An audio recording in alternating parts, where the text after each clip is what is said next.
First time kong makasakay ng Tesla, mga idol.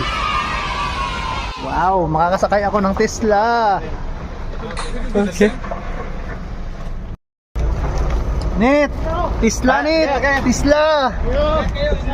Okay. Wow. Oh, thank you.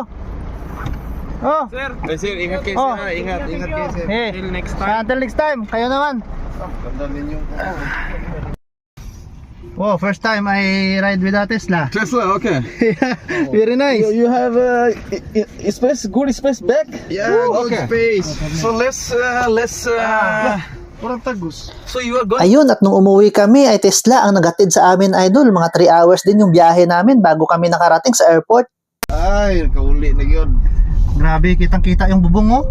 Grabe. Salamin lahat ng bubong, mga idol. 3 oras ang biyahe namin at nakipagtsikahan na lang ako kay mamang driver. Tinanong ko siya kung anong kayang gawin ng Tesla. Tinanong ko rin siya kung lumilipad ba tong Tesla. But the one thing is different here. I have to, if I want, I have to upgrade, and it costs like $7,000. $7,000. This from satellite, This is from camera. Camera? Camera. Yeah. I have 1, 2, 3, 4, 5 cameras. because you see everything from... No, I don't see anything. This is just this is camera here, rear camera. I can see back yeah. in live. But this camera is just this one is just For outside. is registering the object. It's Yeah, not like a radar.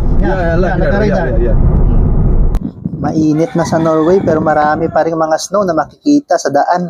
Sa haba ng biyahe ay nakatulog na yung mga kasama ko. Nag-request na lang ako kay kuya na mag-sound trip kami.